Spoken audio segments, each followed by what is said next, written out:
My Gavan and Melunin, and well met indeed. I am Arachir Galadirthan, the head of the modding team behind Divide and Conquer, and welcome back to Divide and Conquer as we continue on with the faction overviews. And for today, it is of course Harad, or the Haradrim, I think we're called. Tribes, Haradrim tribes. So, we will not have any doing at all today. We'll go straight in, and that is with the size of your domain and your initial army. Well, one of the few nations whereby you can see your entire initial army and the size of your domain on one screen. If we just get that right, there it is. One region, your capital of Finobel. You have three starting generals, but not necessarily armies, because you could group them all together and have one army. But Warlord Musab stands on the western side, he's your faction heir. Over on the east is Utbar, and in your capital itself is Kuzaima. Kuzaima has a few good troops, good average troops. Musab has trash and Utbar has trash. And this is for one very good reason, as you'll see shortly. So, your capital is of course Finobel, Kuzaima is your leader. And in terms of bodyguards, I believe they do not have any uniques, one of the rare nations that doesn't. Black Snake Guard are the standard bodyguard of Harad, courtesy of Reforged. And as I say, they are the bodyguards for all three. But that is because you are the Black Snake tribe, and so it would only make sense that you have the Black Snake Guard as your bodyguards. Your diplomat comes out of the Black Palace, which is the capital building of Finobel. Rebel expansion then? Well, again, Harad have so many possibilities. You can basically go wherever you want. You want to go north, cross the river, into Amunaith el Esthala? Do that. Head west, take Tal al-Jaf. Head south, Ankarigmir. You can go east, into Amrun and beyond, into Korondaj, Krokmahur. And then, of course, you do then finally meet enemies. But basically, you can go in any direction initially, but the most likely direction you'll go is north. Your neighbours on diplomacy, you border no one, but the nearest to you are, of course, the Ar-Ardanayim, who have returned and taken up Umbar, Ardumir and Khaldun in their glorious reclamation of Middle-earth. So they are away to the west. To your northwest, Dol Amroth has already crossed the mouths of the Anduin and are pushing into Harondor. North, of course, is Mordor, and the east you will also encounter Khand, from their capital of Sturlutzerkhand. There it is. And in terms of allies around you then, you've got Mordor, Khand, and the Ar-Ardanayim are all your allies. And you are at war with Gondor and Dol Amroth. Do, of course, be cautious. Khand may attack you later on, as I'll cover in just a moment. But at the start, your enemies are to the north, and your allies are the three nearest to you. So, relatively safe start. Economy, buildings, and blacksmith then. Khand, aren't you? You're Harad. Harad have, I believe, no restrictions. I think you can get everything. I checked other things, but I didn't check that. That's so stupid. City upgrade. City upgrade. No, I don't think you can get the highest tier of either the castle or the city, because you are tribesmen, you're not big city builders, so I think you can't get a large city and you can't get a stronghold, so you'll always be ever so slightly behind the Numenorians, who are the three to your west and northwest. So a bit of restriction, but nothing severe. By the time people are building large cities and strongholds, nations are pretty much set in who's going to win and who's going to lose by that point, so it's not too much of a problem. You do get the unique building, the Variag Mustering Ground, which trains Khandish raiders. Now, these are only available to you if you are allied to Khand. As soon as you are not allied, so that doesn't have to be at war, it could just be neutral, you no longer can train the Khandish raiders, and you can no longer build the Variag Mustering Ground. That's one of the few unique buildings that you've got. Your Mason's Hall, obviously, is your building cost reduction. In terms of guilds, you get the Horse Breeders, one of the few that do, actually, and it's got a horrible image. That needs to change, really, doesn't it? That's very Rohirric, Northmen, Gondorian-esque. But you get the Horse Breeders Guild, but you don't get the highest tier. That's reserved to Rohan and Dol Amroth and Khand. You are a horse nation, but you're not the ultimate horse nation. You also get a Warriors Guild, which is the Hasharin Guild, and the Master Hasharin Guild, which gives you a melee weapon bonus and a bonus to troops trained. Your Dark Shrine, if we go to the castle side, gives you a public order bonus, a happiness, culture increase bonus, which they all do, free upkeep unit slot, and retraining costs reduced by 20%. In case you did not know, every third tier of culture building gives you something other than just a culture increase bonus, and that the ones for the evil men are basically just little boosts to your city and nothing more, really. So in terms of buildings then, you're only restricted by the fact that you can't get the highest tier of the town or the castle, but you're not really restricted otherwise. It just means you'll miss out on the top tier market and dock and things like that. You do get docks, I should say, and you are one of the rare nations in the game that actually gets ships. And yours are shared with the Haradrim, so they have their names with the Balukazgar and then beyond the black ships, which we'll have to go to the other side to see those again. Ah, no, indeed, you only get the Balukazgar. Yes, of course, because the other ship is the iconic Haradrim one. So that is the only ship that you get, but you do get ships. There are only a few nations that do. Harad do, so that's at least something. And as blacksmiths go, you go, I think, to 3? Yes, you only get 3. You're not a heavy armour nation, so your blacksmiths cap out at 3. So, scripts. This is where we can finally talk about all the things that I've been alluding to. I'll deal with Harad's last. We'll deal with the others first. So, Canned, when played by the AI, has a 50-50% chance that they will either join with the Blue Wizards or they will stay loyal to Sauron. If they join with the Blue Wizards, they will immediately be set at war with you. So an allied nation that once rested right on your border may suddenly go to war with you. Now, from a human perspective playing as Harad, this is normally not too much of a trouble, and you can normally kill them very easily and take their lands. Of course, if they stay loyal to Sauron, then they will just remain exactly as they are. So that's just something to look out for. I think it happens around turn 60 or maybe turn 90, or maybe earlier. I don't know the turn number. And also, I wouldn't like to give the turn number away. I like some things to remain surprises. So you've got to watch out for Canned. The Haradrim are just normal. There's no backstabbing event or anything like that. They are just allied to you, and it would just be a race to either beating them up to Dol Amroth, or if you want to attack them, you can. They have their own culture, so it's very unlikely Sauron will excommunicate you if you do attack the Haradrim, because they are not Catholic, or they are not followers of Melkor, or Melkor's Shadow, I think I renamed it. And having said that, sorry, neither are you. The followers of Melkor religion is now reserved only for the orcs, and so you are men of the East, meaning that, which is something shared with Canned, but it does mean that if you were to take Ardenaim lands, or Mordor lands, you will not be able to instantly train troops from those locations because you do not have the right culture level there. Additionally, this does mean, you may have noticed there's no third scroll, you can no longer join invasions. Invasions now can only be joined by orc nations. It's a minor disappointment that the evil nations can't join invasions, but given that we've removed invasions, we felt it was better for Rune, Canned and Harad to have their own culture rather than the invasion mechanic, which is rarely utilised, and the AI screws itself over with invasions a lot. Invasions have since been returned to the game, but they now happen considerably later in the game, and but you can never join them.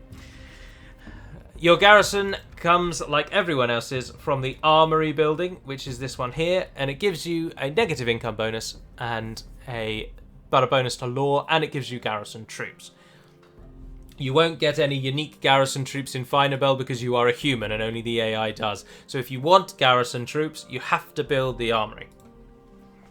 Right, and then we can finally talk about the main Harad script. So you are no longer really all of Harad. You start the game as the Black Snake Tribe, one of many tribes in Harad, with Kuzaimar being your faction lord, Serpent Lord Kuzaimar. There he is in all his glory. I should say that battle model is not unique to Kuzaimar, and whoever is your faction leader will look like that. But anyway, so you're the Black Snake Tribe, arguably the strongest tribe in Harad. The others are the Muhad, the Beastmen, the Beast Masters of the deserts, the Trollmen of Far Harad, who come from the wastes in the south here. Oh, there's all the ends. The others are the beastmen who come from the south. And then finally the Hashari, the secretive assassins, not really a tribe, but cult, that pervades all the tribes of Harad.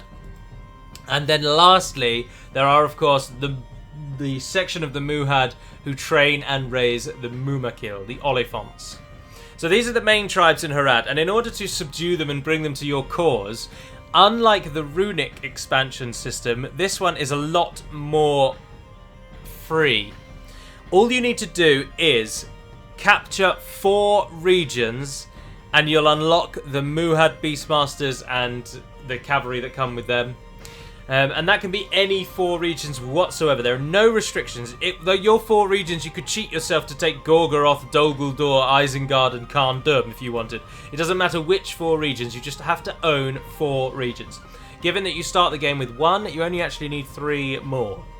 So once you get your 4th region, the Muhad tribesmen and Beastmasters will join you. They are available everywhere. So even though they come obviously from Harad, they then just join your nation fully. Once you then have 8 regions, the Trollmen will join you. Seeing that you're growing in strength and with a lust for conquest and blood as they have, they will then join you on your grand adventure. But the Trollmen train significantly faster in desert regions, which is obviously in the south, and they train very slowly elsewhere, to the point that in some places I don't think they train at all, possibly mountain regions. I could be wrong. But they certainly have a big boost to training in deserts. Then, once you take 12 regions, the Hashari then join you. There are now 2 Hashari units, as we'll see in the second half, and they join you after 12 regions. And then finally, once you unite the tribes of Harad with 15 regions under your control, the Mumakil are unlocked and become available. Now, the Mumakil can only be trained from An-Karagmir and Finabel, even after that 15-turn requirement is met. So they're still heavily restricted. Now, one thing you might be thinking, of course, is that Hashari come after the barracks event, so do Mumakil, although they don't, actually. Mumakil actually don't. But the Hashari do, and the Trollmen do. But when you get to when you meet the requirements for each of those, so 4 regions, 8 regions, 12 regions, you are given a general who has not only some of those units in his army, but also one of those units as his bodyguard. So as you expand, you get given these gifted generals who come with the armies of those troops, and then it will be some time after that until you can then actually build them. Depending on when you conquer that many regions, I don't know. I mean, it's very easy to get to 4 regions because all of these around you are rebel. Mopping them up is no trouble. But getting up to 8, you'll start to run into difficulty because AA and Khand will start to have taken some of your regions, and you might actually have to start fighting an enemy to get those. And certainly by the 15 region requirement, you are almost certainly going to have to either be backstabbing Khand or attacking Dol Amroth or Gondor. I mean, if we just, in the absolute best case scenario, there are 3 regions there, 4, 5, 6, 7, 8, 9, 10, 11, 12 with the one you start with. Maybe you might get to Horthanur as well. So, in the absolute best possible scenario that you claim all of the rebel regions currently on screen sans Ostithil, you've only got 13 regions. You would still need 2 more. And of course, the chances of you getting all of these regions is literally 0. Khand will definitely try and get Kruk-Mahur, Sayakan, even push west into Imlad Khanan. The Aradanaim will batter away at Gobel Milon for quite some time, and they frequently take Tal al-Jaf as well. And Dol Amroth are not just going to sit idle, they often press down or move across to Horthanur. But the biggest problem is Mordor coming from the north. They almost always get Ostithil, and I regularly see them get Horthanur as well. So you're going to have troubles getting those 15 regions, I would submit. But those are the requirements, and as I say, once united you get the Mumakil, but they only come from Finabel and An-Karagmir. So those are Harad's major scripts. Map changes since the last major DaC release is of course the large region that was Amun Aithel and Imlad Khanan has been broken up into 4 rather than 2, with the addition of Emun Hanan and Esthala and the northern Horondor province of Tir Ethraid. So it's eastern, northern and western, and then that one is Emun Hanan, which just means the hills of the River Hanan, or the Hanan Hills, because that's what they are, and this is the River Hanan. So those are the major changes. And Karagmir, of course, or arguably the biggest change, is that this entire southern land is no longer available to you. As you will note, you can't even send troops here. So if we try and move Warlord Musab into this region, he just can't go there. To show that difference, I can move him around the lake of An-Karagmir, and I can move him anywhere north of that river, but I cannot move him to the south. So you just simply can't get there. It is no longer a province. Hence why there's a line of Ents standing here. They were removed because they were crashing the game, but we didn't want to remove them properly, so that's why they're standing down there. But anyway, you just can't go there. So there is a strip of land that you cannot walk past, and the south is blocked off, which means An-Karagmir is no longer the great moneymaker that it used to be. In time gone by, of course, it was the wealthiest province in the game, even with a game that included Moria as a single region. An-Karagmir was frequently the most wealthiest region because it had a shed load of resources and it bordered so many regions that its trade was off the hook. But it has since been made much smaller because of this area being broken away, and of course with Sayakan also was cut out of the An-Karagmir region in Lerm Sakun. You may be wondering why an Eye of Sauron appears over the wasteland wilderness region, and that is because technically the Papal States actually own this region. And of course by Papal States I mean the papacy, or what is in this game Sauron. So a distinct faction separate from Mordor, they actually own this region. And that's why Sauron's eye appears. We should probably change that to be a crossed swords or something to not confuse people. But anyway, there we are. So those are the major map changes. The Harnan being saleable is obviously another key map change. You can walk across there, though, if you are interested. Otherwise, the only crossing points are at the mouths of the Harnan, south of Gobo Mirlond, or over to Amrun, where you have to get past Siraj. Was that your best shot? Who guards the fort there. There's 2 river crossings there, as you can see, the 2 bridges, and that's the other way across the Harnan. So Finabel is right in the thick of it, if you will. Harad is never going to be the most difficult campaign because your enemies are too far away. But we've made it certainly more interesting, I would submit, now that you have to actually conquer certain nations, or you have to conquer territory before you can even train your real army. Without conquering anywhere at all, the Southron forces and the Haradrim, the units that just have the generic Haradrim name, are the only ones you actually get. There they are. That's pretty much it. So until you conquer anywhere else, you're stuck with just these kind of units. So it makes it a bit more interesting. It slows Harad down at the beginning, which means Dol Amroth and Gondor are more prepared when you finally meet them, which is the key aim of this script. And also, I think it's just more fun and way cooler. And for those of you that would be concerned, but hang on, Harad fought for Mordor for years and years and years and years, I would say yes. But do remember that this takes place 39 years before the War of the Ring. And so we're just going on with the theory that Harad was going through a period of turmoil, and the Black Snake in the next 39 years united all of Harad and brought their armies forth to fight for Sauron. But speaking of units, as we just were, I will now jump over to the battle map where we will take a look at Harad's roster. Welcome then to the battle map for Harad, and our first overview of them shows that actually they have quite a varied roster. There are 3 units standing there in the archer section, and that's notwithstanding the archer cavalry over there. The cavalry goes with early introductory, then medium cavalry, then elite cavalry, then uber elite cavalry, and your bodyguard is even a cavalry unit, which is rare. And in terms of infantry, they're not lacking there either, really. So quite a little mixed bag with Harad. But we'll go through the stats as we always do, but I would just again give the caveat that this gap here may not actually denote the barracks event. It is merely the split where it is most likely to come, and the units are grouped according to their stats. It is not according to when they become available to train, because that would have a really weird looking map, and so I prefer this one for simplicity. So starting at the beginning with Haradrim Spearmen. This is the unit that most of your army comprises at the start of the game. Now the Haradrim Spearmen are better than Orc Trash, but they are nowhere near as good as Gondor's early units. And Harad have been given a bit of a shake-up. So the general theme for Harad in 2.2, and maybe even in the one before, is that their units are quite aggressive with relatively good attack and charge, But their defense and especially their armor is usually quite low in compensation. So a 4 attack and a 3 charge for a starter spear unit is actually relatively good. But of course, do note that their armor is low, and this is mostly in defense skill. So they're going to die easily to archer fire, but they're going to die easily to anything really because they are your early tier units. But covering them are the Haradrim archers. Haradrim archers coming in with a 3 melee attack, 3 charge, 3 missile, which is quite good, but a terrible defense of only 2. Do note average morale response, same for the Haradrim spearmen. Or average morale and impetuous morale response, sorry.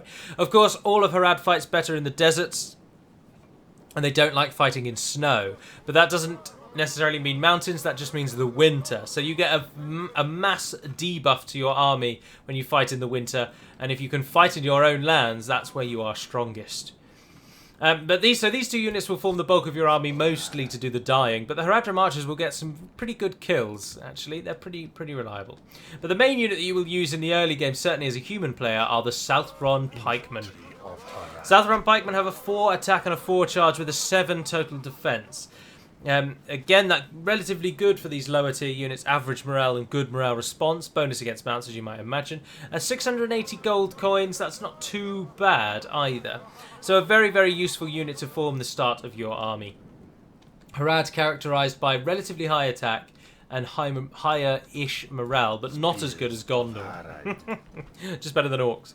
Southron Warband have a 6 attack, a 4 charge, and an 11 total defense, which is very, very, very good indeed for an early tier spear unit.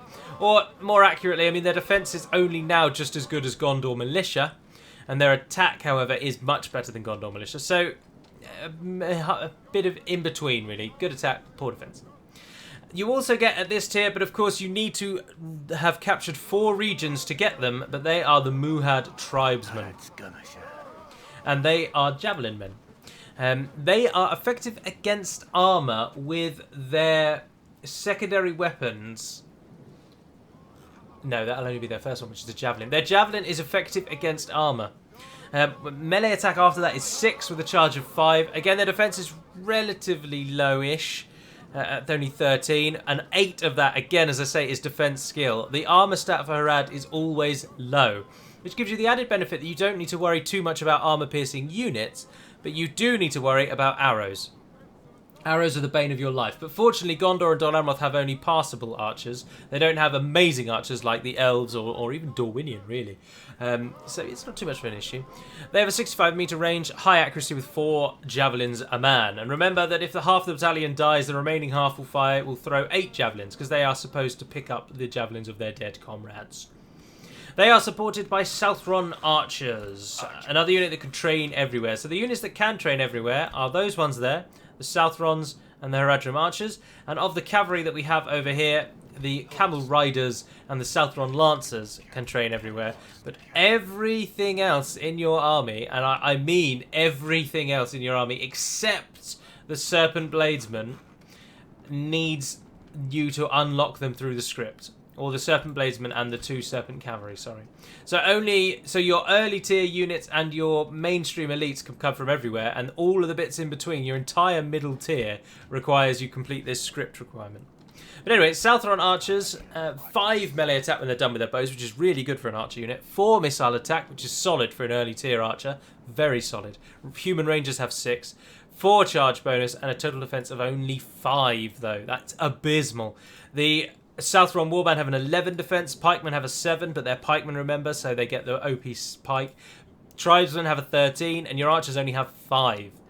Very poor indeed. Average morale response. 170 meter range, though, which is alright. Only average accuracy. There's 152 of them, though, which is quite nice. You get some good kills. So cavalry, then. We'll start with the lancers. Southron lancers are quite good introductory cavalry, much better than, say, the Gondor cavalry militia, which you'll encounter a lot in the early game from both Dol Amroth and Gondor, with an attack of 6 and a charge of 7, which is quite nice. And remember, they do have a spear, which always helps with the charge. Their defense is only, again, 7, i.e. only, again, rubbish. Their secondary attack is 5 once they've finished with their initial charge. Excellent charging cavalry, not that great fighting in prolonged melee. Now, of course, allow me to add, no cavalry unit is really ever designed to fight in prolonged melee, but some of them do it better than others. Lancers do not do it well. Camel riders, the only actual camel unit, aside from the one standing next to them, sorry. Because, and I say that because wargs are technically camels. They just don't look like camels. But these camels do look like camels. And they're camel riders. They have a 6 attack and a 5 charge, which is not as good as their lancer brethren, but they have a 13 defense, as opposed to the lancer's 7. They are also, of course, camels, so they will scare enemy horses. So they are designed to kill other cavalry.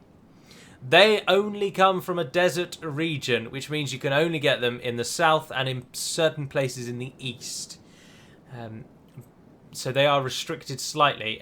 They get a bonus as well as being camels, so getting a hard-coded bonus against cavalry. They also get a bonus against all horses additionally, and a specific boost bonus to the Amrothian Swan Cavalry, which is the cavalry, the horse that the bodyguards and the Knights of the Silver Swan ride. So they get a bonus against Amrothian bodyguards, which is nice. They're not great killers, but they're good against other cavalry. They're relatively naff against infantry. Camels don't do as well as normal cavalry in charging infantry. And then Muhad Beast Masters. Now these, again, require that you have captured 4 regions. They only come from a desert region, and unlike the tribesmen, again, because restricted because of the camels, and they are javelin troops.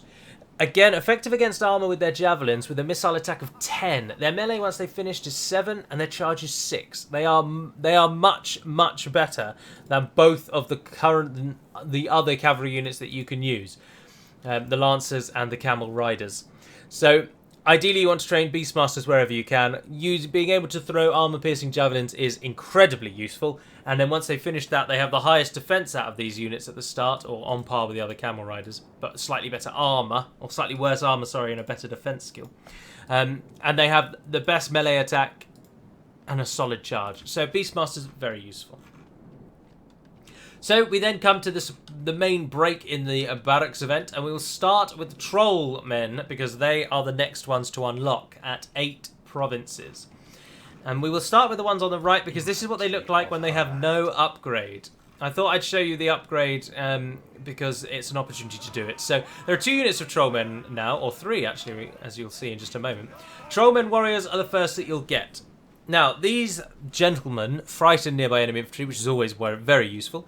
Again, bonus in deserts. Don't like snow. They also require a desert region. I did think it was actually fully restricted. So it's not that they just train better in deserts. They are actually only available in deserts. So much of your army comes from your heartland, just like Dol Amroth.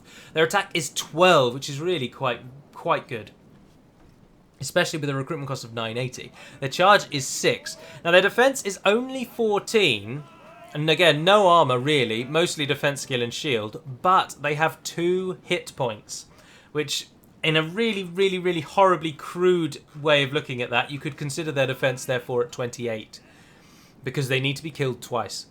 But it doesn't strictly work that way, but that's the best way to describe it, I think, in kind of a layman's terms. They're just solid sword and shield infantry.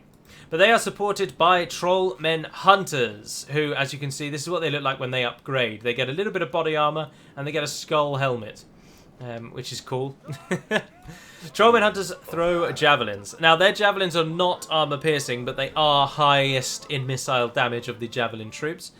They don't frighten enemy infantry like their brethren do. They're not as aggressive with a 10 attack as opposed to the 12 attack of the warriors. Their charge, however, is still 6, but their defense is slightly worse. Now, do note as well, these Trollmen Hunters have a defense of 13 at the moment, and that is with an extra armor boost from me giving them an armor design. So their defense is normally 12. So they are, overall, or in terms of melee, they are worse considerably than the warriors, but they throw a javelin, which is always a big boost. With a 60-meter range, a high accuracy, and 3 javelins per man. A very useful unit. Now, supporting them at this tier are the Hashari. Now, these only unlock once you have 12 regions. And the Hashari come in 2 forms now, archers and normal warriors. They can hide anywhere, as you can see from the cards. For the tribes. And they are very skilled melee fighters. Now, they can hide anywhere. Bonus in deserts, powerful charge, excellent stamina, a 15 attack with an 8 charge. That's incredible. But again, a really poor defense. However, they do actually have passable armor stats. They actually appreciate the use of armor, and they use it well. They also have very good morale, and it's locked, as you can see there. And they are actually available everywhere once you can get them, so that's a nice boost. They're excellent fighters, but they're not amazing at holding the line because they don't have a shield. And a large part of their strength comes in the form of their charge bonus. And when they're defending, that does not come into the picture. They cost 1,050 for the privilege of using them. And they're just really good melee warriors. They're not amazing, they're not gods or anything, but they're good melee warriors. And they're supported, of course, as I say, by the newly created for 2.2, I think, Hashari Shadows. What's this? I answer the Shadows' call. Who have a pretty cool voice. They can hide anywhere again. Same thing, same ancillary traits as the warriors. Their melee is only 11 compared to the 15. Their charge is only 6 compared to 8. Their defense 12 compared to 14. But they have a 7 missile attack, which they have an attack stat higher than rangers, but they don't have rangers' range or accuracy. So their range is only 190 as opposed to 210, and their accuracy is high rather than very high, and their missiles are 24 instead of 32. So other human rangers arguably will do better than them, but they have a better missile attack, but they pay for it in the other stats. Again, very good morale that's also locked. They get a bonus in deserts, forest, and grassland, so more than just deserts.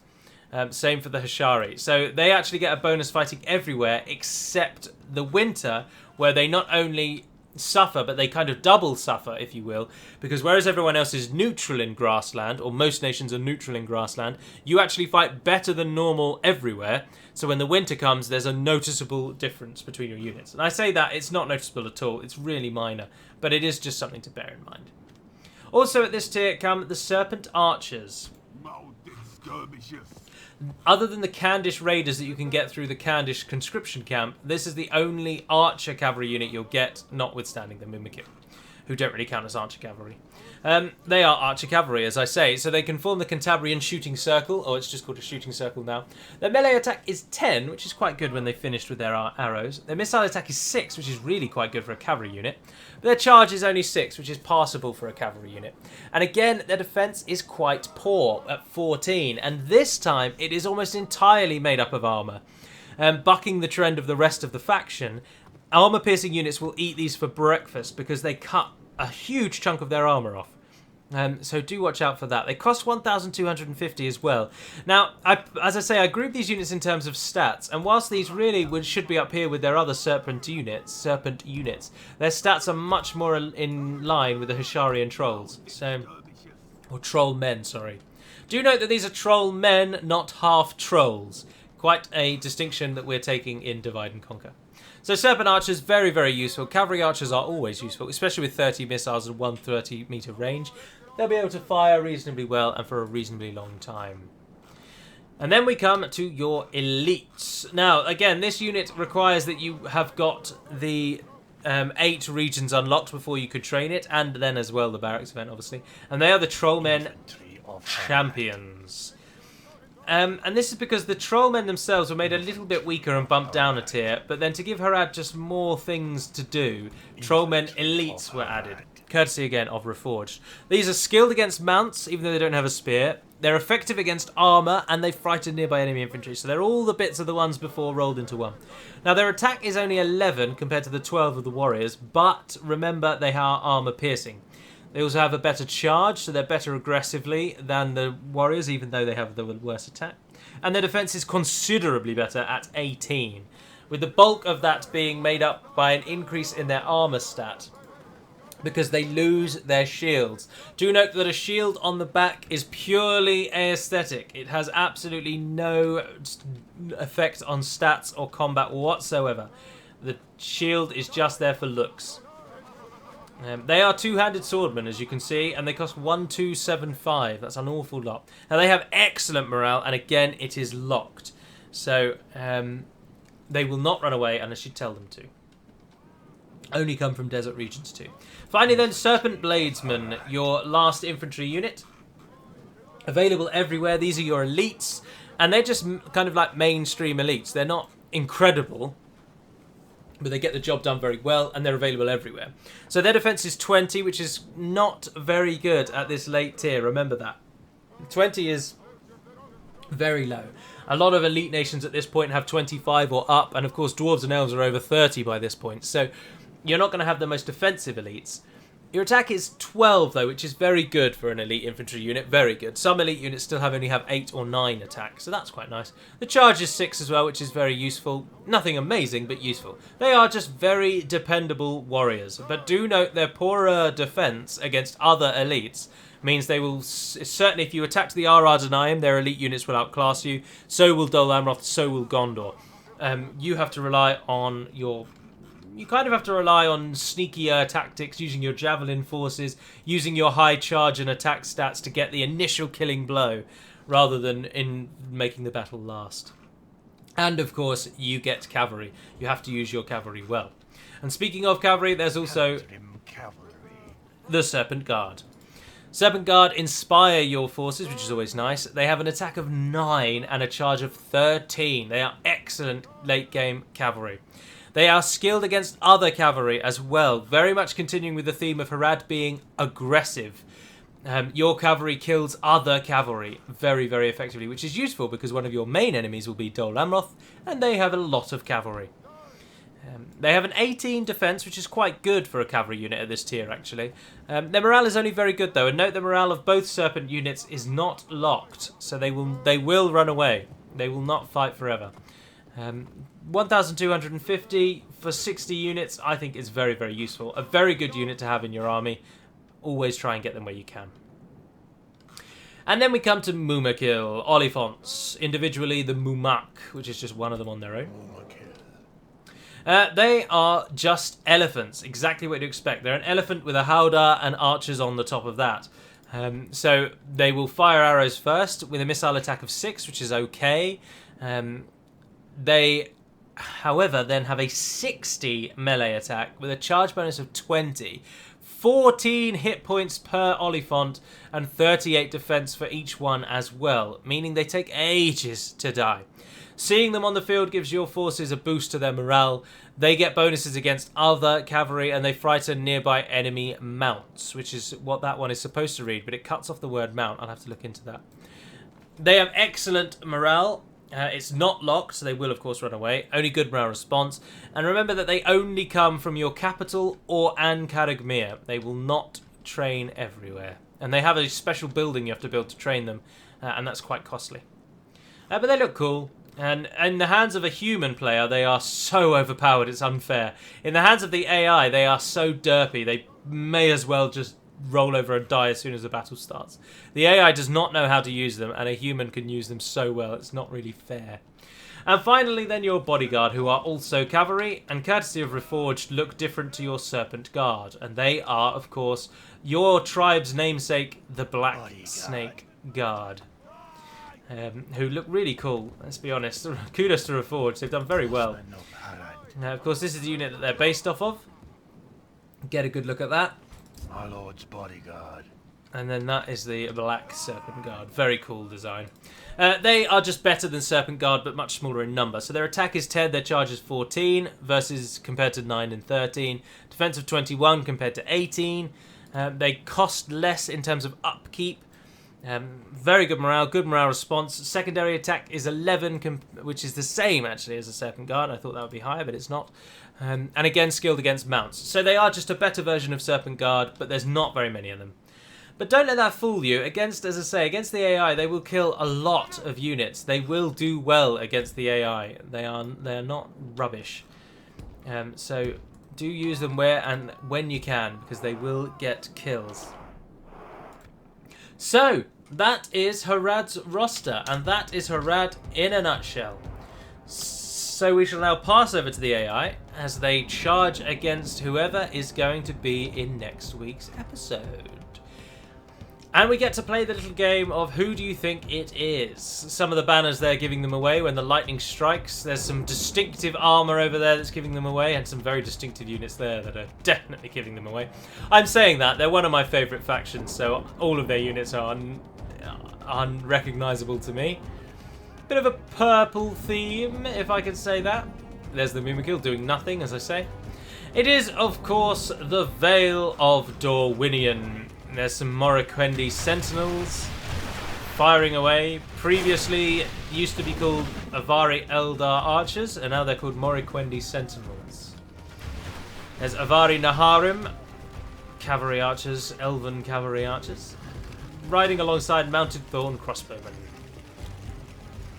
who are wielding their cavalry crossbows, firing away. Further over in the centre, the Paladins of the Vintner Court charging through on their white-steaded mount. Is that be the word? Barded mount? I think barded.